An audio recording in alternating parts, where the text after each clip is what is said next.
Good morning. Welcome to the first Frederick County delegation meeting during the 2026 legislative session. It's good to see all of your faces. Frederick County is certainly well represented across the board. So the first thing we're going to do is start with the Pledge of Allegiance. So if you'll join me, bear with us 1 second. We'll put a flag up. All right. Pledge allegiance to the flag of the United States of America, to the republic for which it stands, one nation, under God, indivisible, with liberty and justice for all.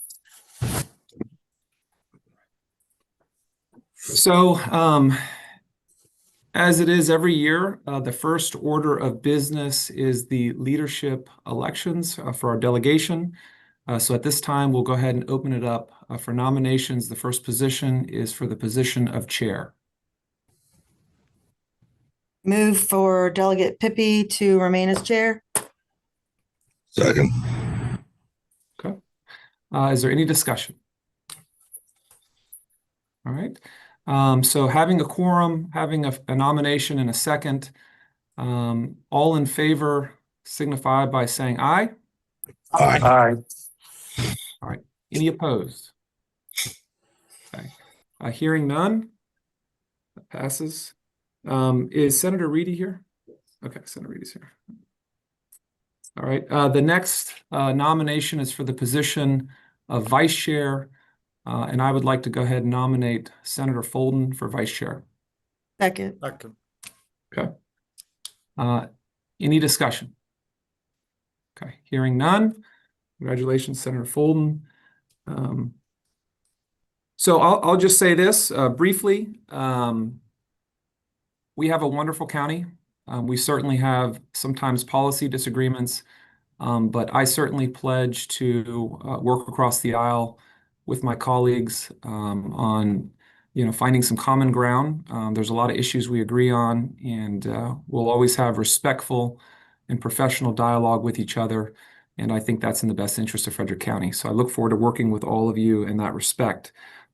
Just some housekeeping. Actually, Senator Folden, did you have any comments or? No, I'm fine. Okay. So just some housekeeping stuff for the session. We like to put out the agenda every Wednesday by close of business. And so what we ask from the members is that if you have a bill or a letter that you would like the delegation to consider, if you could send us that by Wednesday, and we'll get that on the agenda for the following Friday. And what we need is, DLS will give you the LR and the actual text of the bill. As all of you know, sometimes these bills change. So we need more than just the concept, but the actual bill. That way we can send it to all the members so they know exactly what they're discussing or voting on the following Friday. So we'll do that all the way through the bill drop date of, I think it's February 13th. Whatever the House drop date is probably going to be our last delegation meeting. So it's about 6 meetings. That should give us plenty of time to review and vote on any issues that any member in the delegation wants to put forward.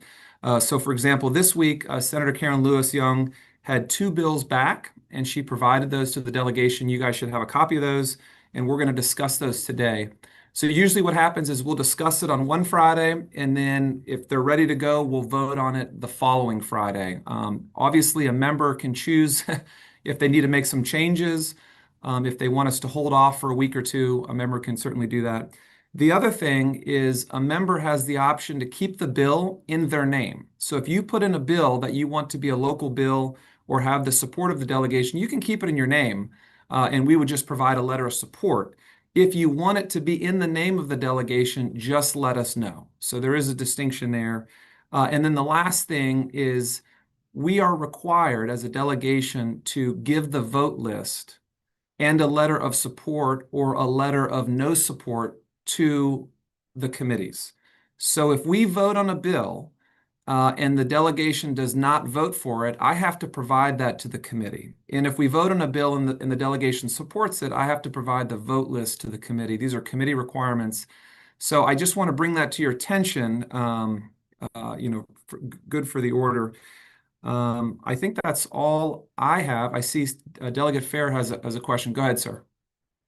Just a quick clarifying question. when the delegation votes on a bill that is a local courtesy bill, does the chair prefer that it become a Frederick County delegation bill, or do you not care either way if we carry it individually or under the heading of the delegation? You know, I will defer to the member.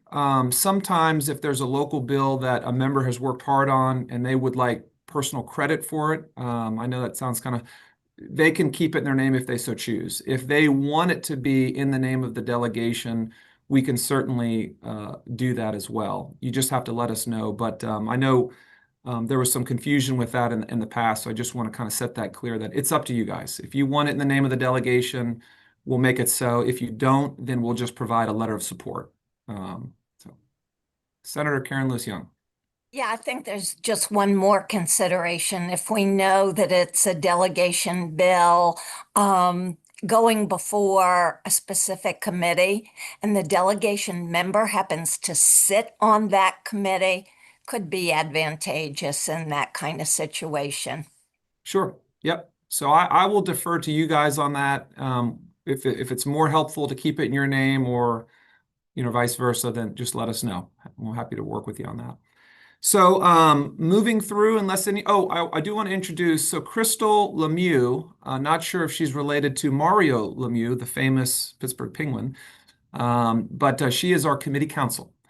And so if there are any questions about procedure or just a legal inquiry, we can certainly reach out to her and get those answers for the members.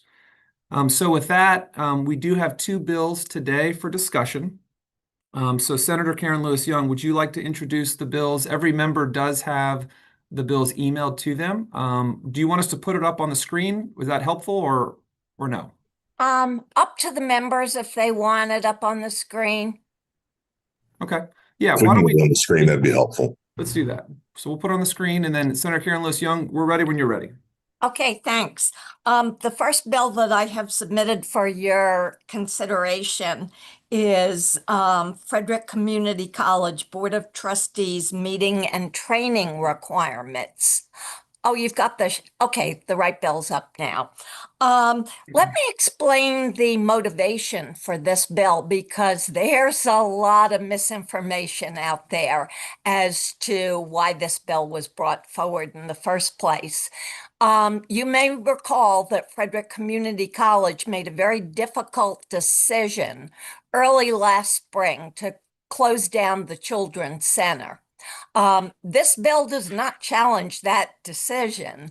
The motivation for this bill deals with a larger problem that particular incident highlighted, which is a lack of transparency, a lack of communication, a lack of community input and knowledge.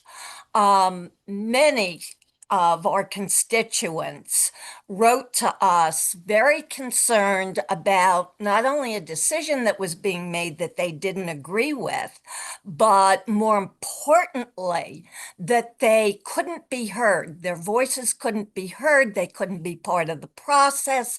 They didn't have a way to share their voice. If you recall, Delegate Thayer led a meeting on April 16th where we pretty extensively heard citizens' voices and frustrations. Prior to that, I had been speaking to Senator Lamb, who sits right in front of me in General Assembly, and I spoke to him about community college transparency.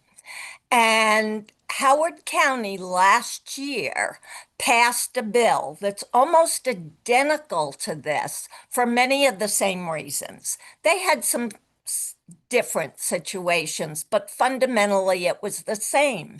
And he suggested to me that we look at their bill and model ours after it. And that's exactly what I did. If you were to look at this bill and look at the Howard County bill that passed last year, they're almost identical with one exception. So as you can see, This is about transparency. Says that the board shall include an opportunity for public comment. The board should make a video or audio recording of each meeting so that if you can't be present at the time of the meeting, but you're interested, you could watch it at another time. The only other thing it does is require board training every 2 years about board governance, structure, responsibility, and roles. So really a very simple transparency training communication bill. I should mention the only thing I think is different than the Howard County bill is the requirement for public comment, although they may have amended that into their bill as well. Of the 16 community colleges in our state, 12 of them currently do require public comment. Now, you'll notice in the bill, it is not prescriptive at all. It doesn't say, how much time you need to devote to public comment, how many people need to speak. It leaves it very open for the board to make that decision. So really, it's kind of a simple bill. Happy to answer any questions. Thank you, Senator. Looks like Senator Fulton has a question. Go ahead, sir. I don't really have a question as much as a comment. I mean, I know that Senator Lewis Young and I have spoken about this some months ago. I hadn't seen the writing at that time. This is a very reasonable measure. This isn't the first time that we've had issues with a lack of transparency with our specific community college. And as I know, I believe it is 12, that is correct, that have public comment. But I think there's a total of 8 that actually include like the recording and all these other things. I don't know if it's exactly 8. I was told it was 8. So I'm not gonna, don't hold me to that. But overwhelmingly, we have a great community college. We have a great resource in our back pocket. And I think that transparency for those that are sending their children there, especially when it came to the child care center, because that really affected not only the staff, but it affected the students who were going there, who found that as a justification or enabled their ability to continue their education because they had a resource right there to drop their children safely. So if the senator is asking for it to be a delegation measure, or just a delegation letter of support, but I just wanted to put that out there because we have had those conversations, and it is important that we continue to have the transparency. Yeah, thanks for those comments. And yeah, I think it should be a delegation bill. That would be my preference. Thank you. Yeah, and I agree. Looks like we have a couple hands up, and it doesn't show me who was first. So I'm just going to go in order as I see it. Delegate Valentine, go ahead, sir. Thank you, Mr. Chair. And this is a question on that topic as well for the senator. I just want to clarify, the intent is that they would be afforded the opportunity to attend public comment in person and also view online. Is that correct? Without getting into the details like time limits and such. Correct. Thank you. Thank you. Delegate Miller. Thank you. So I have a couple questions. One is, does the community college follows the Open Meetings Act? I don't believe they do. You don't think the college, do we have anyone from the college that can answer that? I mean, we're in the process of researching what colleges do what. We just don't have the information today. I would say even if they officially claim they observe the Open Meetings Act, they are not in practice. Wow. So you're alleging that there's an open meetings violation if they follow it? I think you're you're putting words in my mouth. I would have to read what they have in statute and see if they are following what they have in statute. Okay. So, so have you talked to the college about, do they have the existing capacity and technology to be able to record the meetings? I know when we were expanding some of the recording at our Board of Ed meetings, that some of that becomes an issue. And if they don't have the technology, especially in the current funding, with the current funding issues, are you going to put any kind of local funding toward them to be able to outfit the college to be able to have the technology capability for the recordings? I am fairly confident that they have the technological capability. It's really not that complicated. And I am not considering a funding allocation. Okay, because it was a little bit, it was complicated with the Board of Ed, when, as far as staffing, and as far as being able to have more of the roundtable meetings, and it depends on where the room they're having the meetings in.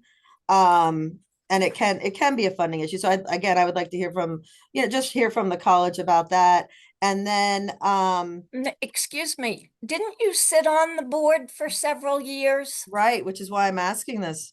Oh, so are you aware whether they have that capability?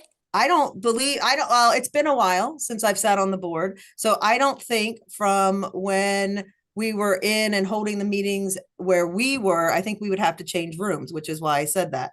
I don't know, they could possibly put it in one of the other college rooms. I'm not Okay. sure, but it's Yeah. been since 2022 since I was Yeah. on there. I don't think changing rooms would have a big fiscal note. No, as long as they have the capability to record them. Yes, I just want to know how they would plan to adjust that. And then with, has there been any issues as far as like the county executive, the county council? Did anyone else weigh in?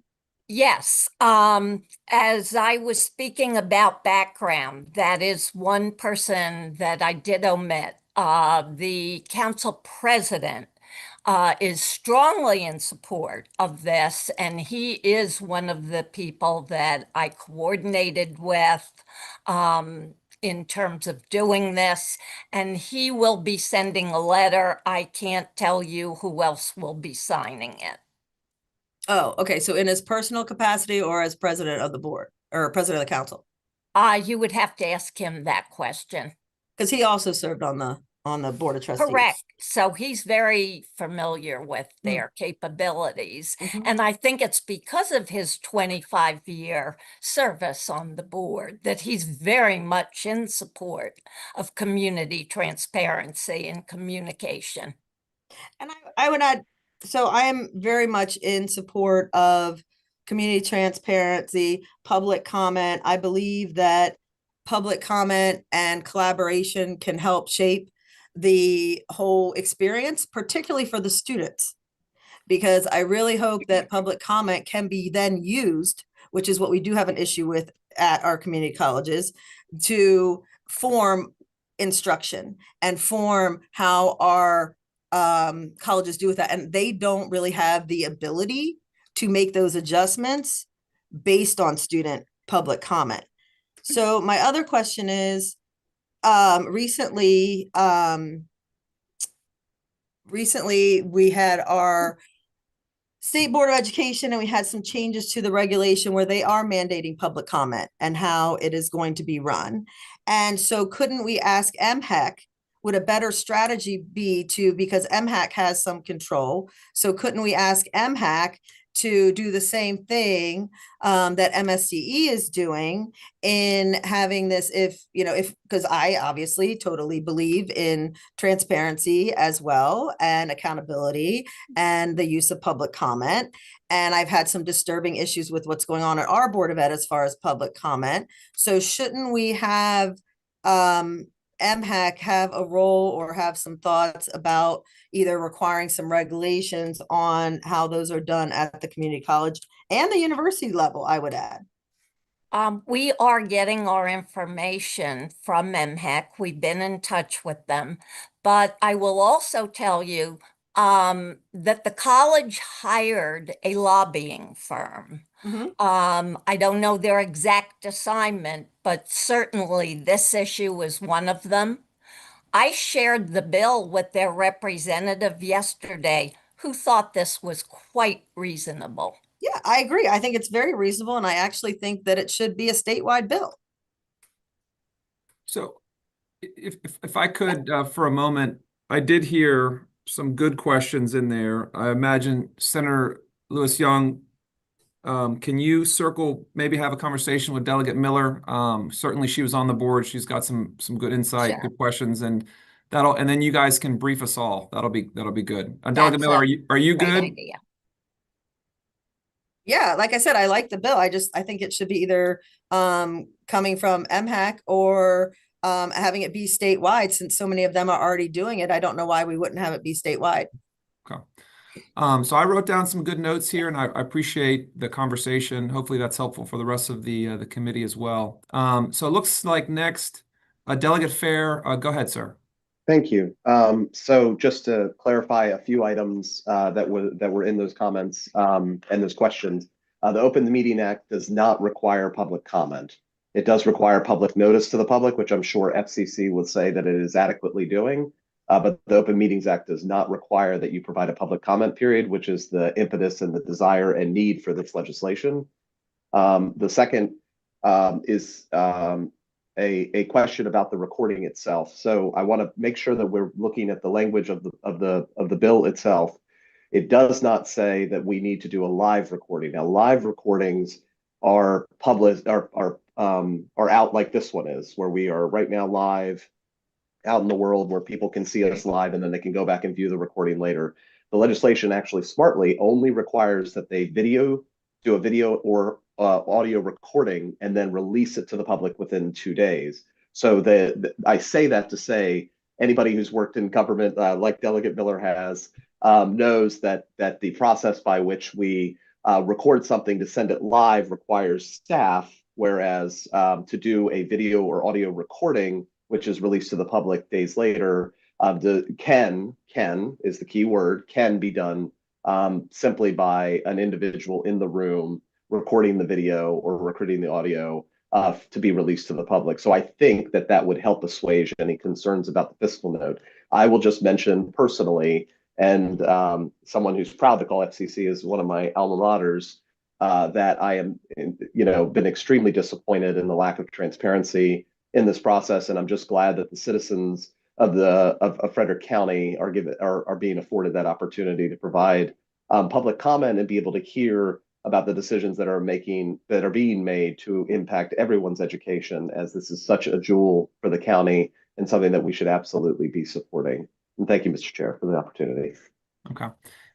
So just tying this together, Delegate Miller, if you wouldn't mind, can you email Senator Karen Lewis Young some of the questions, and maybe you just copy me on them, and then we can follow up with her early next week, and then we can provide some of the feedback to the rest of the delegation for the good of the order, and I think that'll be helpful for some of the questions.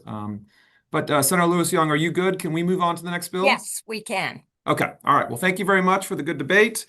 We'll go ahead and put it on the screen, and then as soon as it pops up, we're ready for you to present the next bill. Okay, next bill should be a bit more simple, straightforward. We've heard it a few times before. It duplicates the language that we've used in the past.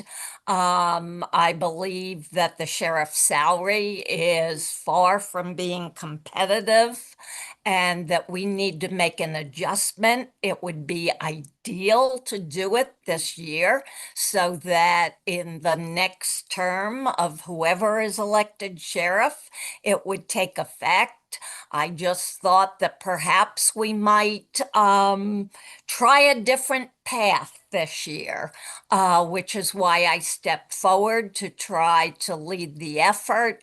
But the language is no different than what we've seen before. Okay. Are there any, Senator Fulton, go ahead, sir. That was my question. Senator Lewis Young, I appreciate you bringing this forward. Obviously, this is about the office, so Right. and it's woefully behind. I don't believe the office of sheriffs had a pay increase in 18 years. Wow. So thank you for bringing this forward. And as long as the language, I'm taking your word at it. I believe it looks the same as last year, but as long as it's the same as last year, I think we all agreed to move that forward as a delegation measure. So thank you for starting this off. Okay, thank you. Delegate Valentine, go ahead, sir. Thank you, Mr. Chair. And my only question to the senator is, last year when I presented this legislation in my committee, the main question was the support from the county executive's office. And the only thing I could testify to was an email I had received from her office indicating she was not opposed to it, but she would not come out in support of it. So it kind of ended the discussion in my committee. Do you know, or do you have her support, or has she expressed her support and willing to put that in writing this year for the legislation? I have not had a conversation with the county executive, but my staff worked pretty extensively with her staff just to do some research, some comparative analysis. So the fact that she gave her permission to expend staff resources to help us with the research would tell me she's in support of the effort. That doesn't necessarily mean she's going to write a letter of support. I know that was a sticking point last year. I know this bill has been in several different committees on the House side. So I know if it would happen to appear in the Judiciary Committee again, which it did last year initially, I know that would be a hurdle we would have to get over. Yeah, keep in mind for the past, 2 years, the problem has been in the House, and we have totally different leadership in the House, different structures, different people in place. So, I think it's worthy to bring the effort forward again. Thank you. Thank you, Delegate Mr. Miller. Chair. Yes, thank you, Senator, for bringing the bill forward. I just had a question about the not adjusting it. So we're not adjusting for inflation once the 82.5% goes into effect. There's no changes. I know the state's attorney's salary does change year to year, but so we're not addressing that. Nope. I followed the language from prior bills. Okay. All right. Thank you. And I think if I could be mistaken, but I believe the state's attorney's bill it's attached to something else, so that does go up. So in other words, I think this language would also make the sheriff's salary go up periodically as well. I could We be can mistaken. verify that. Yeah, Okay. Mr. Chair, if I can provide clarity on that real quick. sure. It's as section 2 says, it will change. However, it can't change annually if it's midterm for the sheriff's office, the state constitution requires that we can only edit salaries once every 4 years. So if the salary changes, the sheriff's salary will only be reflected with the change the following term of the sheriff's appointment or election in the following election cycle. Delegate Wyville, go ahead, sir.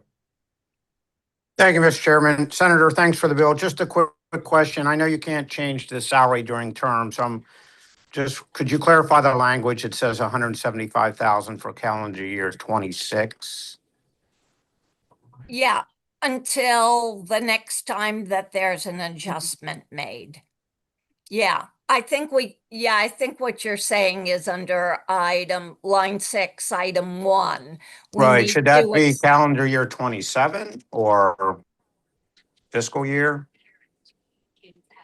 Well, we would do the vote in 26. It would go into effect fiscal 27. Okay.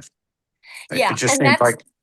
And that's another reason we reached out to the county exec's office, because obviously they have to include this in their budget. So we wanted to give them a heads up that we were pursuing this effort so that they could plan their budget accordingly. Right. But It just seems like that line item attempts We- to adjust the current uh, sheriff's salary. We can clarify that in the Okay, language. okay, appreciate it, thanks. You're welcome. Delegate Boucher, go ahead, sir. Thank you, Chairman. To clarify what is us kicking around about the 26th, we've seen this with Carroll County. What it is the sheriff gets sworn in December, the last month of the year. So technically, the language has to have 26 in it, if that helps clarify that. Additionally, I want to bring everyone's attention. I think there's a better way to skin this cat since we've failed so many times. I have pre-filed a bill that links the sheriff's salary to the state's attorney to be the same 100% if the sheriff in that county is a primary law enforcement. I don't think there's any reason whatsoever to discriminate our sheriffs and give them a lower salary than the state's attorney. Now, this has a better chance of passing, I believe, because it's a statewide bill and takes the central focus off our particular sheriff in particular, which I think has been the glitch that's been holding us up.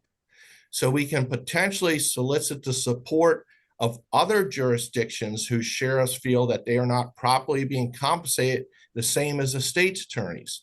Now, since the state's attorney's salary can vary from jurisdiction to jurisdiction, the same thing will take place with the sheriff's salary. But within that jurisdiction, their salaries can be the same and run in tandem and not fluctuate back and forth. And it'll also clear up our docket more as legislators, not having to carry two separate salary bills, one for the sheriff, one for the state's attorney, but to combine them as one. I think there's proper parity in paying those two positions the same salary and eliminating a lot of headaches we have. And I really hope that the delegation can get behind this because I don't like the 82.5% salary for the sheriff. I think it should actually be 100%. Thank you, Chairman.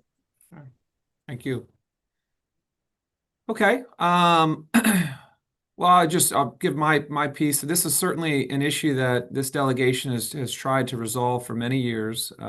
Senator Karen Lewis Young knows that. We've probably put this bill in some fashion or another for, I don't know, 7 years, 8 years in a row. It's so hopefully we can get some movement because I think it's fair to say that the position, the office certainly needs an update, and regardless of who's in it. Hopefully we can get some segue on this issue. So I appreciate you putting the bill forward. It looks like we do have a couple questions just to confirm because, like you said, you can't give a raise to a sitting sheriff per the Constitution. So we'll get the language to reflect that. But are there any other questions on this particular bill? Okay, so that is the agenda for today. I appreciate everyone's participation. Just as a friendly reminder, if you have a bill or an idea that you would like the delegation to consider, if you could please email that to our office by Wednesday, and we'll make sure we get it on the agenda for you for Friday. If there's any other closing remarks by any of the members for the good of the order, feel free to chime in. Okay, hearing none, is there a motion to adjourn? So moved. Second. Okay. Any discussion? Hearing none. We'll see the majority of you on the floor in a few minutes. Everyone else, have a great weekend. And to the watchers out there, we appreciate you participating this morning. Thank you.